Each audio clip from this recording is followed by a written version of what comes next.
I'm your host, Amtaj Kar, and this is We Went to Miami.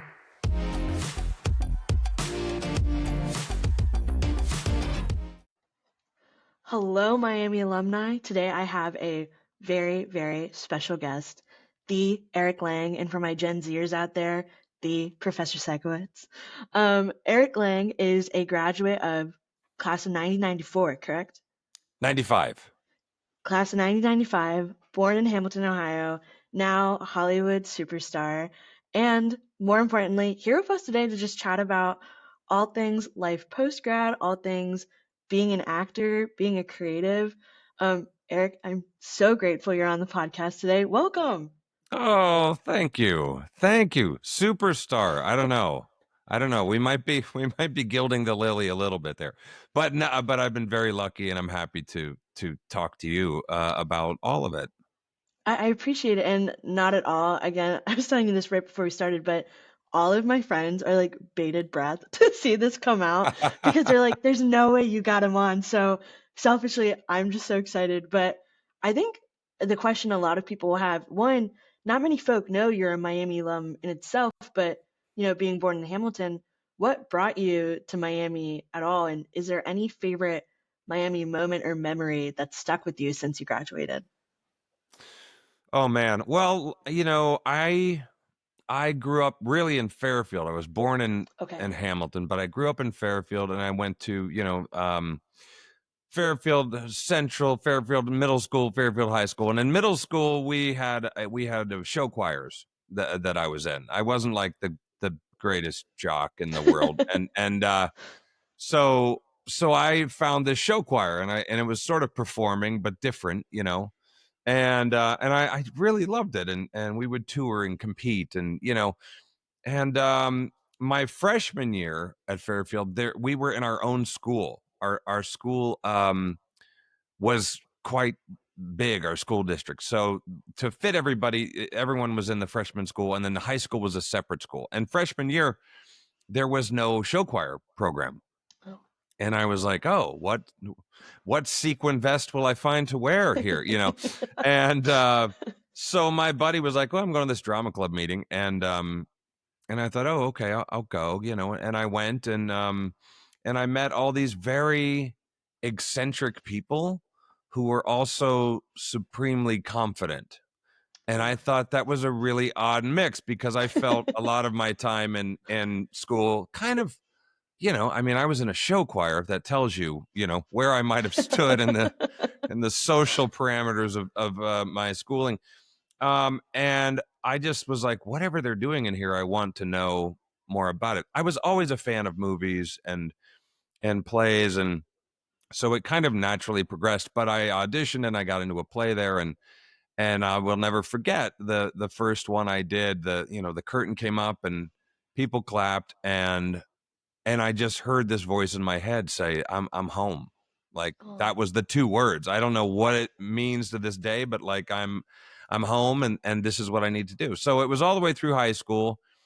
And then my parents were always a little hesitant. By the time I graduated, they had gotten enough feedback from shows and from our drama directors there at Fairfield that maybe it's something to continue into college with and really train. And so I looked at a bunch of different colleges, and some were conservatories that Yeah. really only dealt with acting, and I guess at that time I was still kind of just um unsure that even if I enjoyed doing this, could I make a living out of it, and do I want to put all my um eggs in one basket? Yeah. So really the choice about Miami was several different things. One, when I toured there, I was really impressed with everyone I met in that department, and including the students that were there at the time who were really gracious with me. And then the other part of it was that it's just such a beautiful campus.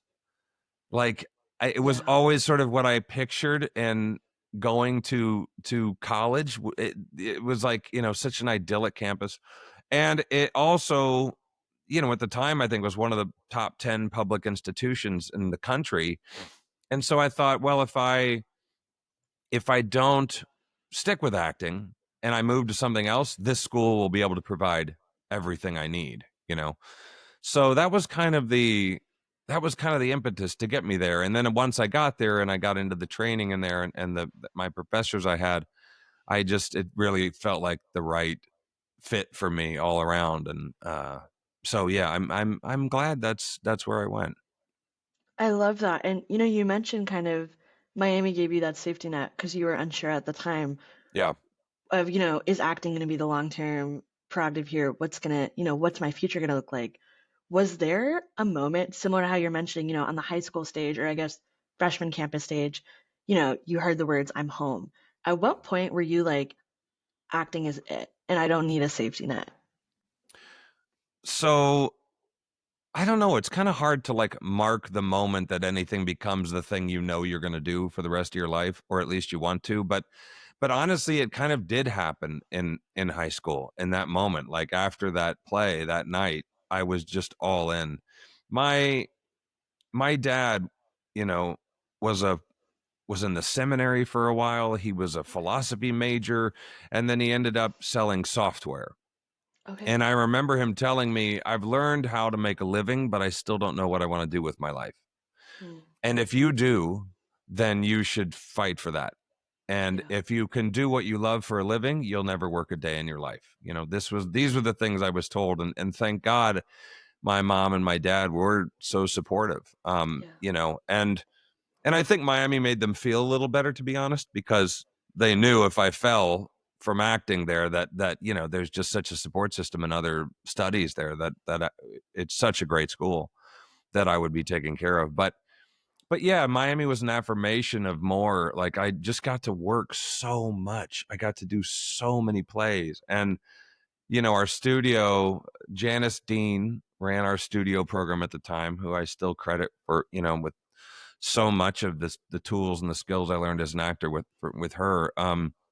We were in there many hours a day, every day, but it was getting to do a play on the main stage and then a play on the second stage, the smaller one, and then grad projects that were like one acts or new plays, or which I was just running all the time from Wow. one stage to another. And I joke that in 4 years at Miami, I never left the theater building, because we were just so busy, and it was just constant new challenges in Hmm. terms of like, what is this part? What is that part? What is this play?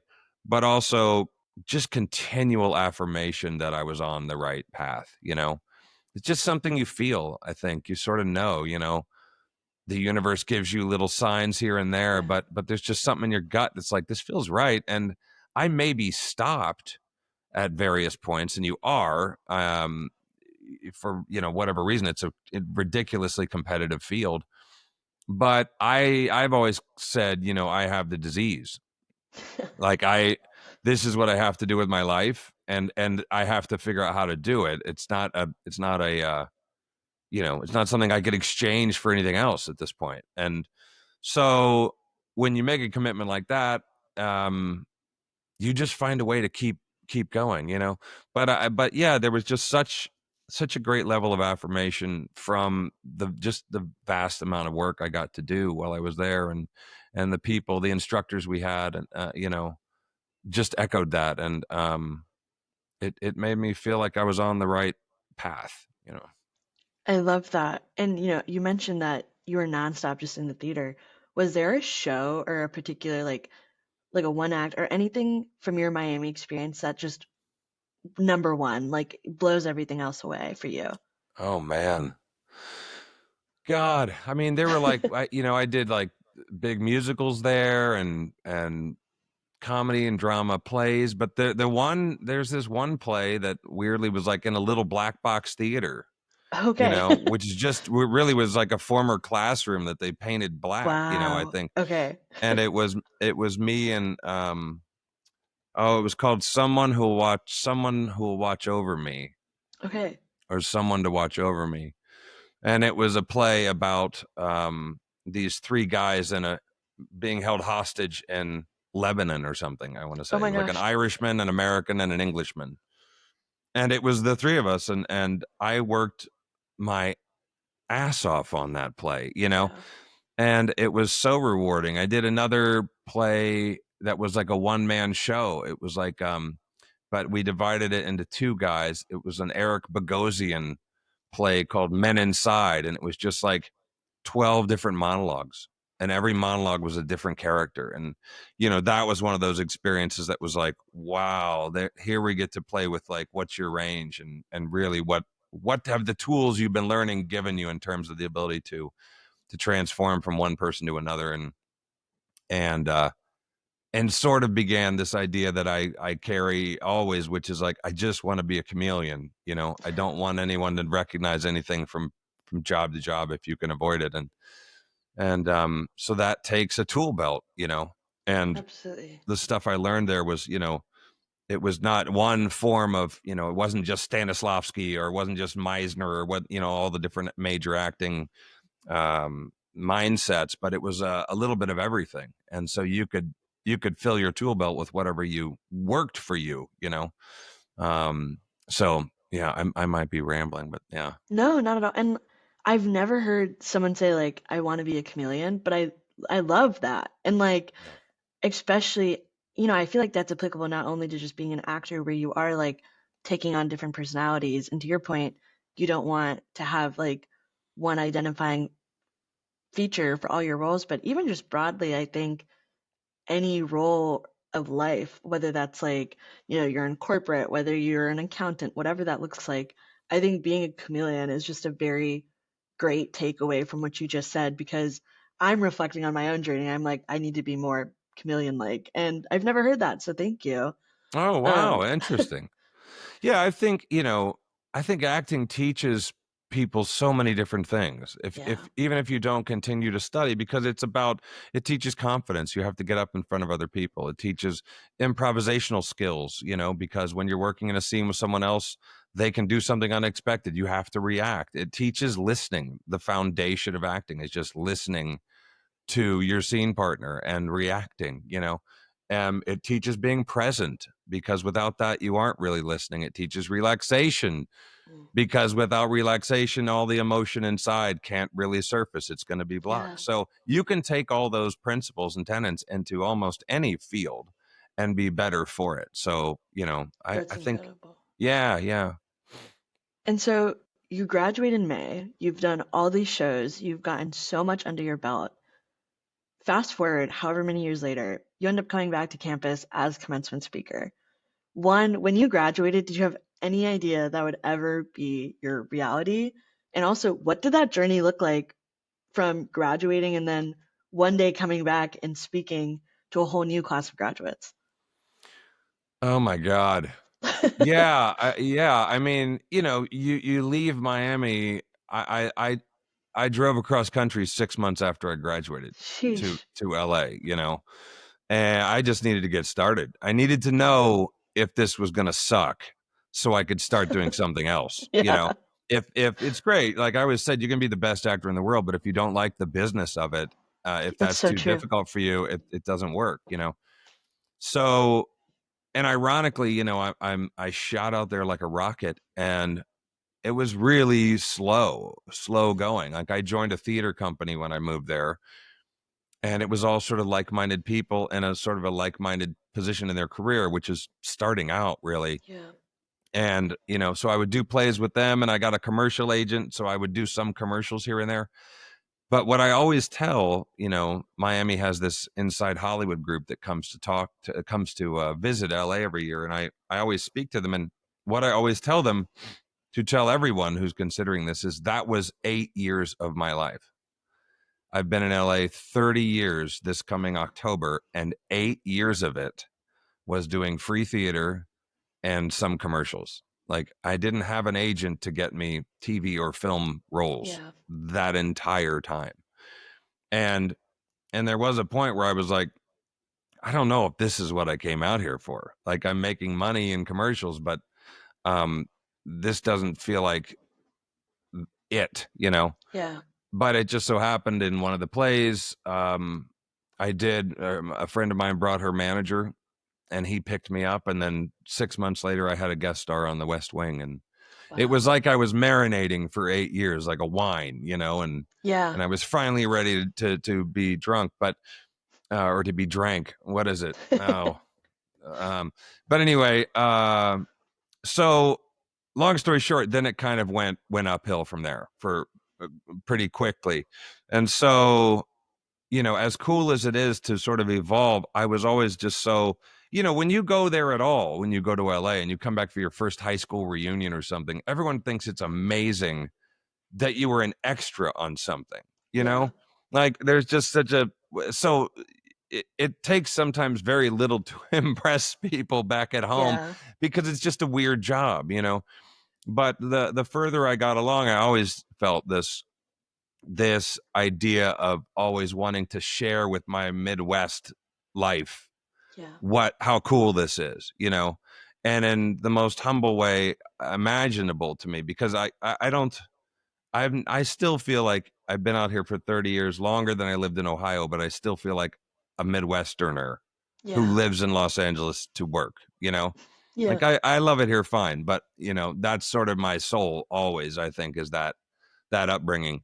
So yeah, when the Miami kids come out with Inside Hollywood every year, I don't know for how many years now, I go and we spend like 3 hours just That's shooting the awesome. shit, and we all talk together, and it's just communal and lovely. And yeah, when they called and said, do you want to do the commencement speech? It was the only time they've ever asked an actor to Oh, to do wow. one. I didn't know Yeah. that.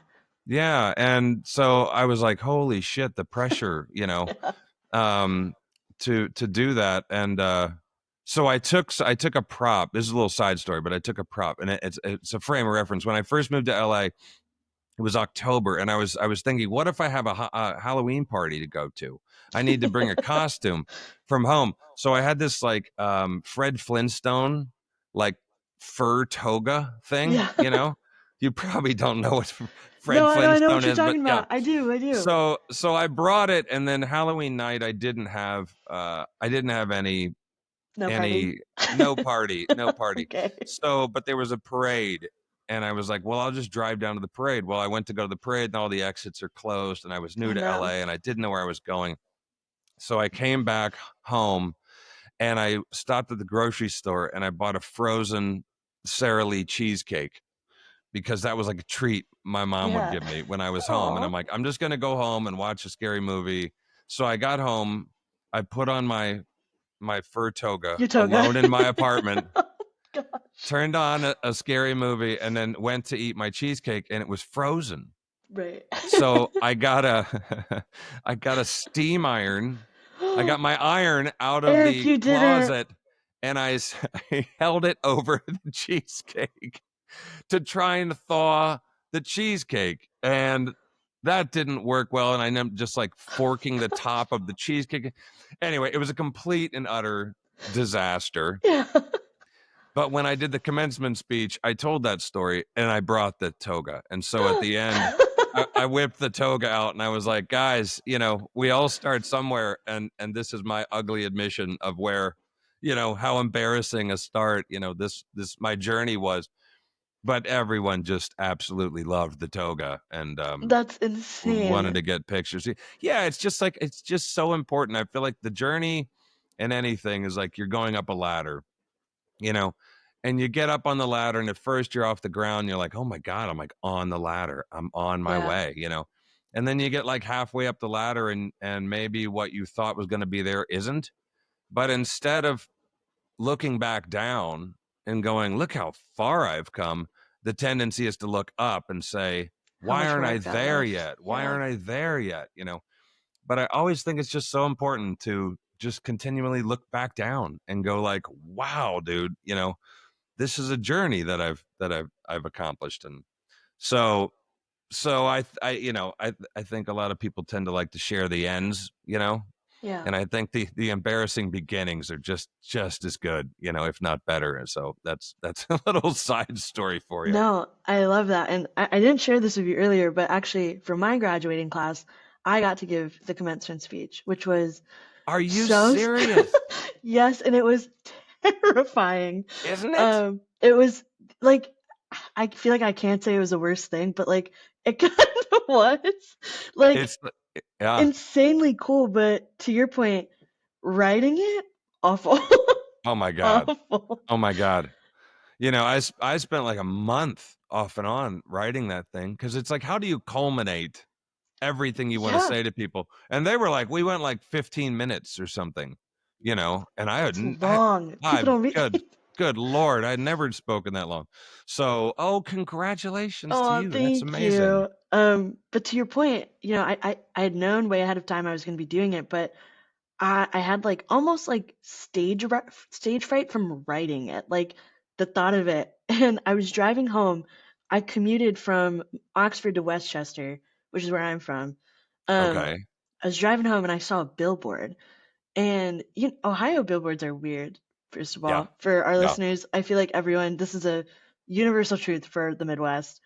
And it was some billboard. I don't remember what the company was, but it was like, you can't grow if you don't move from where you're planted, which really makes no sense. Ah. Objectively, Yeah. not a whole lot of not a lot, and I think it was like a religious innuendo. I'm not sure, but somehow spoke to me, and my whole grad speech was written like off of this billboard. Um, Dude. I was driving on campus and I saw it and I was like, that's it. So I like parked in like some lot way too far away, like booked it to the student center, got like a study room and just wrote it in one go. Um Wow. so to your point though, I feel like that's like my equivalent of warming the cheesecake with an iron of like I just saw this random billboard and was like, this is it. Like this is the best I'm gonna get. And I had to run with it. But it, very I mean, very cool to have a shared experience with just doing something really cool for Miami that not a lot of people get to say they did. Yeah, it's like these things get thrown in front of you, and sometimes some audition will come through or an offer or whatever, and I'm like, I don't know, I don't know. And my manager will often say, are you just scared? Yeah, Are you wow. just scared you don't know how to do this yet? You know, my daughter has this thing that she learned at school, the power of yet, you know. I Oh, haven't yeah. done something yet. I've never won a race yet, you know. And then once you accept the challenge, I just feel like the universe, like the Easter bunny, just starts dropping little things I love that. that make you go, oh, that, you know, but not until you accept, you know. It's like you're Mhm. being given little lily pads to Hop help on. guide you. Yeah. I feel that with my career for sure. And you know that what you just said is a testament to that. It's like that light bulb that comes on in the shower, you know, when you're like, Yeah. oh, I got it, you know. But with the billboard, that's brilliant. It's everywhere, stuff like that, right? It is. And you mentioned this 8-year period where you were kind of, in your words, marinating for what was Yeah. to come. Do you feel like those 8 years you were able to trust the vision because you were getting lily pads, or were there moments where you were like, do I just go back home? What did those 8 years look like for you? Um, it was well, all I knew was theater, you know, and I moved Yeah. to a town where they make film and television, and so I thought no one's going to know what I can do on camera because I don't have any of that. But if Mm. someone came to a play, I felt very confident on Yeah. stage, you know, cocky even, you know, in a very in a very loving kind of way. But I was like, Yeah. I feel good about what I've learned. And some, you know, many people I met here had no training at all. So I was like, oh man, you know, I got a leg up for sure. I just need someone to see it. And I don't know, some of it was like um biology, you know, when I moved to LA, I was already balding a little bit at 21. That's so And real. I feel like a lot of yeah, viewers will relate. oh yeah, I'm an open book. But and I weighed 135 pounds, something like that. Okay. I was Yeah. really skinny like my Tiny. entire life. I'm like, you know, 50 pounds that now or something. So if you can imagine. Um, but so no one really knew what to do with me. I had like the Mm. head of a dad and the body of a teenage boy, you know. I had a son in a commercial that was 16 years old when I was 23. Oh my gosh. So it was very confusing, and you know, I didn't want anyone to know how old I was, and so I was Yeah, sort of that's waiting. tough. Yeah, I was like waiting to play 30 from 21 to 30, basically. And then I hit 30, and all of a sudden I started putting on weight, and my body sort of matched my head. And but in that time, again, it's just, I think the best training is doing. And I just kept doing play after play after play. And if I wasn't in a play, I would join a class and I would do the class and go back to the plays and just hoping every night someone's going to see something. And I think someone gave me like one line on The Bold and the Beautiful. It was my first job as speaking on television, Oh was a wow, soap okay. opera. Yeah. And I think she saw me in a play and just gave that to me. I can't remember exactly, but so slowly little Mm, inklings of, but but it was really hard. No joke. And I started thinking about what else I could do. Like maybe I'd write copy for advertising. That was still kind of mm, creative. Or maybe yeah. and I had some odd jobs. I was a tour guide at Universal on their Oh, trams cool. for, yeah. That was my I feel like first you were job. shockingly good at that. I can imagine. Yeah, it was. I took it quite seriously, and then regretted it about 9 months later. But Oh. it was fine. But I transcribed interview tapes for hard copy. This old like gotcha Hollywood news show in Oh, the okay. in the basement of Paramount Studios, and but but I got lucky. The commercials. I got a commercial agent fairly early on, and the young dad thing kind of started to pay off there because I didn't have a lot of wrinkles or anything on my face. I just had a little bit of age in my hair, and so I was like the quintessential like young dad, and that's just what I kept getting. And so I was eventually able to make a decent living doing commercials. Gotcha. But people would ask me, you're sitting in a bar or something, and they'd say, "What do you do?" And I would say, "Oh, I'm an actor," and they would laugh. Oh, yeah. And they would say, "Oh yeah, which restaurant?" And I would say, "No, I'm actually a working actor. Like that's how I make my living now." And but in the back of my mind, I knew I wanted more. Yeah. I knew I wanted to not just sell a hamburger, but like tell a story and play a person. Yeah. And so, but it was the theater that like, I mean, here's the irony, like you can't plan these journeys. That's the other thing I always Yeah. tell the Miami kids. Like it's impossible to plan it. I did a play, a free play, early on in my time in LA. I met this guy named Brian, who then became the casting director later because he quit acting for a little equity company in Ventura, California, who then called me and said, "We're doing Streetcar. Would you want to audition for Mitch?" And I was like, "Oh my God, yeah." And so I went up and I auditioned for Mitch and I got Mitch, and that was my first That's awesome. equity union play. And it was Wow. during that play that my manager came, and that's how I met my manager. So Wow. if I hadn't done the free play and met Brian, It and would have Brian hadn't never. quit acting and hadn't started working for I mean, Wow. when you The think about butterfly the effect. the Yeah. amount of things that have to come into play for the one thing to happen is insane. But it was that one guy, my manager, Devin Jackson is his name, and I've been with him now, 25 years or whatever. That sort of changed everything for me. I Yeah, I feel like I might have walked all over and around and away from your question though. No, you didn't. It was Okay. perfect. And Okay. also just, earlier you mentioned looking down and then you kind of going through like your own butterfly effect of, how you even got your manager. Uh-huh. I don't know, like I just got like I got goosebumps and I think a lot of people would be much more happier if they realized all of the cool things that have happened thus yet were the result of like a million things falling into place somehow at the same time and like just walking even through that, I'm like, wow, like that's incredible. And I need to also maybe apply that to my own life to realize, you know, the journey thus far has been really cool and serendipitous. So I feel like our listeners will be really, that's a huge takeaway for them as well. Oh, that's great. Yeah, I always like to think about this analogy of a Ferris wheel Yeah. when I was starting out because I would see, eventually you start to see your friends get some traction and you're like, God, I'm not getting anywhere. Yeah. And someone told me, I don't remember who, but he's like, remember, it's all moving all the time. Yeah. So Yeah. you're at the bottom, but you're moving up and he's at the top, but eventually he's going to start Going to go coming back down. down. Yeah. And so wherever you are, these little like you call them serendipities, are happening and are in place and forming, but you'll have no cognizance of them until they show up, you know. I mean, 90% of this job is waiting for what is coming next. You know what I Yeah. mean?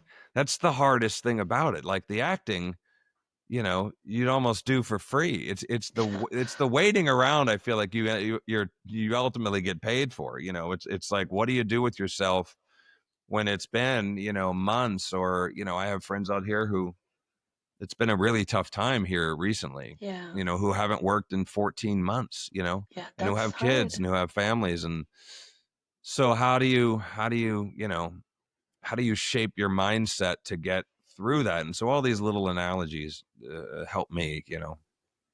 No, and I feel like, Miami Lem, we're everywhere. The ages are crazy, and I think regardless of where you're at, career-wise, life-wise, like I think that was really helpful for a lot of people. So thank you. Oh yeah, I hope Also, so. I've got to ask, you've had honestly an insanely cool career, and you've done insanely cool characters. You've been part of so many things. Do you have a favorite? Is that like, am I allowed, like, is that allowed to be asked? Oh sure, sure. I mean, you know, everything has its weird bonuses, you know, like you know, you're young. Victorious is obviously Huge. this insane thing. Like I was doing Lost, the fifth season of Lost, when I auditioned for Victorious. Okay. And it was just, I had never done a kids show. I was like, well, I don't even know if I want to do a kids show, but it was written so funny. You know, it was like, I always thought he was like a mix of Robin Williams and Peter O'Toole or something, you know, and that he really wasn't ever an actor, but that he Yeah. thought that's what they would sound like. You know what I mean? Yeah. So everything was very, you know, blah, blah, blah, that whole thing. And it took off, that crazy show. To this day, by Insane. by far the most recognition I get on the streets is about Sacrilege. Victorious. Yeah. I mean, it's insane. Even more than Lost, which was like one of the biggest shows in the history of, you know. So so yeah, those are all like great for different reasons. I mean, I was a huge fan of Lost, so that was a big deal to me. And but I did this show called Escape at Dannemora, which Yeah, was and you got an award, or were nominated an award for that as well, right? yeah, I got nominated for a Critics' Choice Award That's incredible. for Best Supporting Actor. Oh my god, my mind was like melted, you know. Yeah. Remember the guy who was thawing a cheesecake with a steam iron, you know, Oh, was like what imposter syndrome, like bleeding yeah. through my brain. But yeah, I gained like 45 pounds for it. And Oh, you wow. know, they replaced my teeth. I had a wig, I had new eyebrow. I mean, I was just gone, you know. And Ben Stiller directed it. And I was with, you know, Benicio del Toro and Paul Dano and Patricia Arquette, you know. And I couldn't believe I was just in the room with these people, you know. And so anyway, it just became something I got to really throw everything at. And the the respect and like the credibility boost I got from it was like insane, you know. And Yeah. so it's a long, that happened like what was it, 5 8 years ago, something to whatever. Yeah. And I'm, you know, it's a long time to be out here to be like, boom, that was something I could do and be proud of, you know. Like, not that I'm not proud of other things, but Right. to really get to use all the tools you have in your tool belt in one job and physically change. And you know, chameleon, I was like gone, you know. Yeah. Ben would always joke, he's like, the biggest bummer about this is no one will have ever known you did it, you know, Yeah. because you'd never recognize walking down the street that that's the guy from That that was you. part. Yeah. So at any rate, but yeah, that's right now, that's my unicorn, you know. That's it was an incredible experience and job, and I learned so much from all of them. I love that. And, I feel like a common theme of our conversation thus far today has been like you have to wait it out and almost like you have to just trust the process and what's meant for you will be for you. And you and I were talking about this right before we started filming, but I candidly shared with Eric that, post grad just sucked initially because you have this vision of like everything that's going to happen. You know, Miami sends you off with a lot of pomp and a lot of support, and then life happens. And then you're like, wait, I wasn't ready. Or like, wait, this is completely different than what I thought it was going to be. Why is no one talking about this? And it's a little discouraging, and you're having to grow up, and young adulthood is filled with so much, and that never ends, right? I mean, I think a 6-year-old and a 20-year-old have a lot in common that people maybe don't understand. But you looking from where you are now, looking down the ladder, what advice would you give to yourself, that version that was warming the frozen Sara Lee cheesecake with an iron? Or if someone is really relating to that version of you and is like, I'm having a hard time seeing the lily pads or seeing the vision, what would you say? Yeah. First, I would say, have you tried the microwave? Yeah. Which to this day, I don't know why I didn't try. I don't know. I didn't know much about anything then. But I think, it's such a different time, right? Yeah. When I moved to LA, I would have to pull off the freeway because my pager went off to find a payphone to call my agent or whoever. Like Whoa. I Okay. used payphones. And now, cell phones are everywhere, and now the cell Yeah. phones have cameras, and now, I mean, if I was to speak to people just about acting, I would say there needs to be no point where you're waiting because you have a camera that's better Wow. than Yeah. most cameras made in the last 20 years in your pocket. Mm. So many things are made and put on YouTube, and every now and then, it's not like every day, but things get turned into series from YouTube Yeah. series.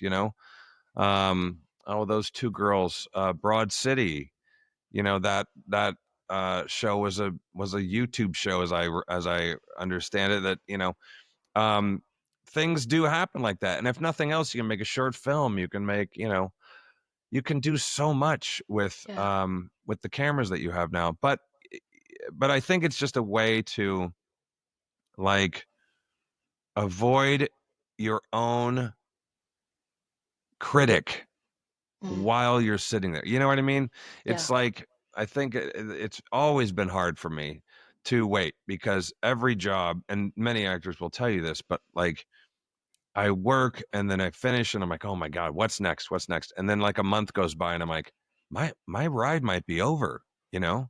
This Mm. might be suddenly, I'm not, I don't know, maybe I'm old news to people now, and then Gosh. another Yeah. phone call comes and you're like, "I am amazing. I'm back." Yeah.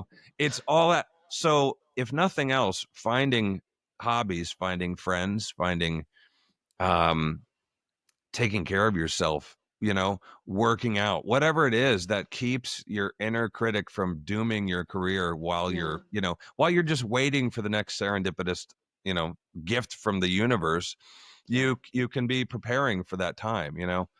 'Cause all those 8 years that I sat there, I was just in my head getting ready for the next day when someone would see me. Yeah. When Steven Spielberg would come to the play and be like, "Oh, I need you," That's him. and I'm Yeah. like, I'm ready. I'm ready. Let's go. I've been working nonstop. So it is about preparing, and I think the more you prepare, the more it's like vision boards or anything. Yeah. Like, Like the staying more ready. you're putting that energy out, you're going to get little seeds back. It might not be the seeds you want, Like but manifestation almost. yeah, yeah. I Yeah. mean, I'm like a little soft on that. I don't know but I do think if Yeah. you're going to put energy out, I can Make almost it guarantee positive. you, if you go Yeah. the opposite way, you're not like, you see what you see. Yeah. It's like whenever you're looking at getting a new car, I always find this funny, but like, say you're going to get an SUV, a Toyota SUV or something. Suddenly, all the cars I seem to see on the road are Toyota Yeah. SUVs. So real. It's not because there's more of them. It's because I'm now Yeah. paying attention. That's in my That's very mind. real. And you see things that, you wouldn't see otherwise. So, yeah, you're not wrong. Like, the exit and the entry, it can be pretty rough, but I think, and especially for actors too, I just think it's also a great time, and I didn't do enough of this, of just like living, Yeah. like, go travel somewhere go live in somewhere you've never lived before. That's Go hang beautiful out advice. with cultures that you don't understand. Yeah. Watch the AFI top 100 films. Start listening to music you don't know very well. Just like the more you're like a library, basically, right? Yeah. Your mind is a library of what you know, and the more you know and the more you've experienced, the more you can bring that to anything you do in life, whether it's acting or being a lawyer or being a whatever. And I didn't really do that. I was so gung ho on starting a Mm. career and on making money and getting to a place where I could make a living that I think I missed some of the building blocks in that. I wish I Yeah. would have been more relaxed about, like, well, all of this adds to the soup. Mm. It's not just a vacation. You're putting memories into your brain. You're meeting people that you can use as characters. You're seeing places and you feel differently when you're in a different spot. And all of that adds to whatever you've got coming. So I don't know. Uh No, that yes. was beautiful. Yeah. Oh, Yeah. good. Okay. I No, have it no was. trust in my own ability to No, it dispel was my perfect. theories on my.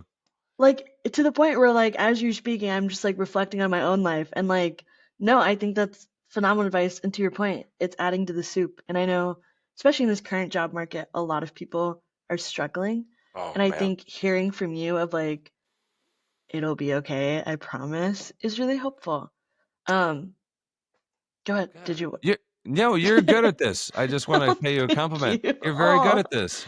I Yeah. appreciate that. Thank you. No, no, no, you are. You are. It's good because a lot of times it's one-sided, and it's Yeah. it's as good to hear your point of view and your take on how this all shapes you as it is just hearing this old man talk about uh Trust his me, life. everyone wants to hear more from you that's listening than me, I assure you. Oh, I don't know. I don't know. They relate to you, I'm sure. Not at all, but I would be remiss if I didn't close out our conversation today with a Miami rapid fire. Um, Oh my God. Okay. I promise we'll go easy on you, but Okay. let's say today you're taking somehow a flight that doesn't exist, nonstop to Oxford, Ohio. Uh-huh. You're on campus for one day. What are you doing? Oh my God. It's food.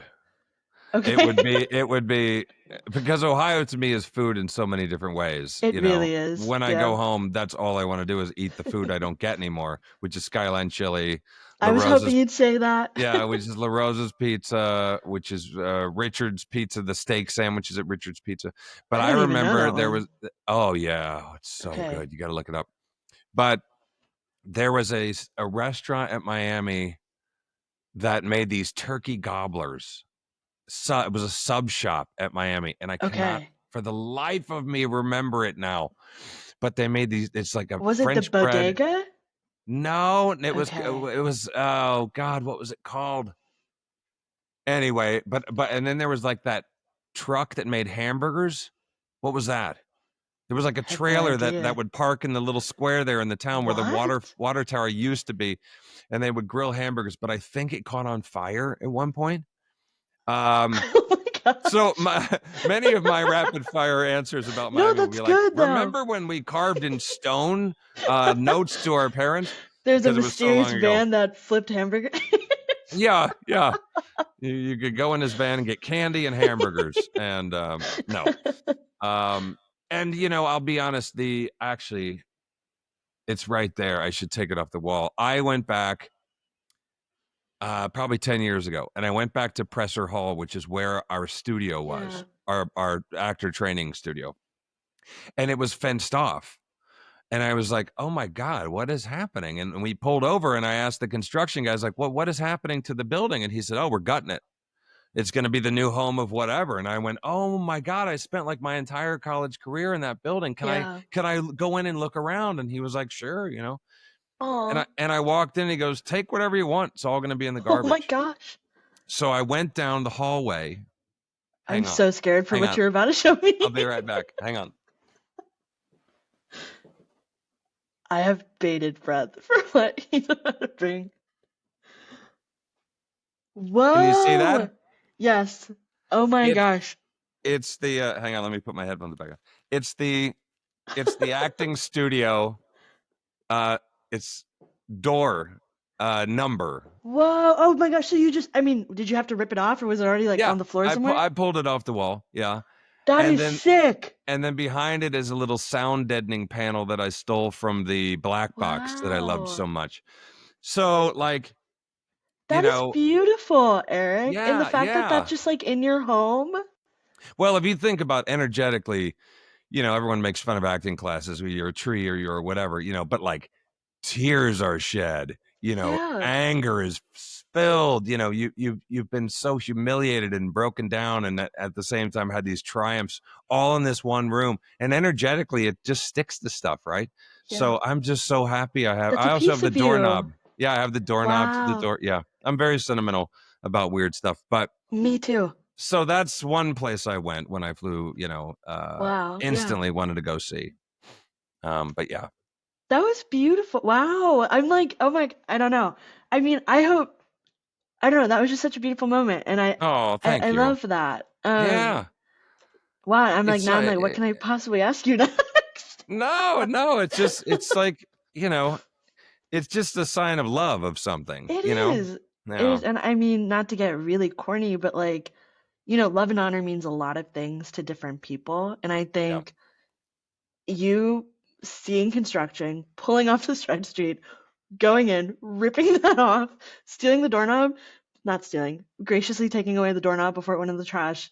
Yeah. I think that's love and honor. And I think that is such an ode to a very niche and special place to a lot of people. And I'm so glad that, like, our listeners, and honestly, selfishly, I'm so glad I got to, like, do that live with you. But for people to see that, like, it never really leaves you. Yeah. No, I'm still in touch with some of my professors from Miami. Stan Brown was one of our vocal teachers, and Stan just appeared on Broadway It's recently, incredible. and we've stayed in touch all these years. I gave the other doorknob I had to Donald Rosenberg, who was another one of my professors at Miami, and so it's just it was always Rosalind Benson. I just adore. Like there's so many people who are still a part of my life, and have we've stayed in touch. It doesn't really leave you. It's such a big thing, I love the that. yeah, those college days. I'm really honored and proud that I did it at Miami. Aw. Well, Yeah. here's a maybe get us more, hopefully not more. I don't know if I can do more sentimental because that was so Yeah. beautiful. Oh. Did you want to shout out any residence halls or dining halls during your time at Miami? Oh my God. If you remember, I know it's been I a minute. Morris. I think I lived No in way, it's still there. Morris. Morris Hall's still there. Is that near Tappan? Yeah, Tappan's still there too. Yeah, Yeah, yeah. So I lived in Morris. Yeah, because I think it was air conditioning. It had air conditioning. I believe it. Yeah. And I was like, I want to get in one of the air conditioned ones. So anyway, but I lived, I think, in Morris, and that dining hall that's right next to Morris is where I would go eat. Okay. What is it? I don't remember what it It's was now called. Maple Street. Oh, is that what it's called? Yeah. The street or the dining hall? Well, I think it is also on Maple Street, but the dining hall is Maple Street Oh, Commons. gotcha. Okay, yeah, that's where I ate, and um, yeah, man, it is funny. I'm not kidding when I say like my memories of the actual campus are so vague because I was just again In like the studio. ensconced in that building, But but no, I remember, just when fall would come, and the leaves would fall on the street, and going to little theater parties and Yeah. going uptown to, have a drink and a meal, and it was just it's pretty idyllic, Yep. To and how think and in I'll such a place. Yeah. yeah, yeah, and I did summer theater there a few years, Oh, and nice. to be in Oxford in the summer, With the when townies. Yeah. yeah, when it was like here's the other 1,000 people that live here, it was its own experience, and that little movie theater uptown, and It's not there anymore. oh my I God. know. I will say the last time I went, I was a little sad because I couldn't even picture what used to be Yeah. where the things had been replaced. Uh, Alumni weekend now, what they do is they have like I don't want to say it's a golf cart, but like some vehicle adjacent to a golf cart. Yeah. And based on when you graduated, they're doing tours. And around campus, they'll be like, this what used to be here, and this is what's here now. Which, I think I'm too young for that to be really cool. But Yeah. eventually, it'll be really cool to me, and I bet that'd be something you might enjoy, if for some reason you ever end up at an alumni weekend. Yeah, well, I will. I'm definitely going to come back. I mean, I want to go back, and I keep talking about this with the folks that run the department now, that to do a little master class for That'd be a sick. few days or something, and just like hang out with the acting people and try and do some work with them. But it's hard. I mean, it's got there's work here, and then I got Children. these two children that I love, and a wife, and so yeah, it's not always easy to get Yeah, away. But no, but especially I on the other coast. yeah, but that'll always be a beacon for me and a place I want to go to bring whatever I can back. Absolutely.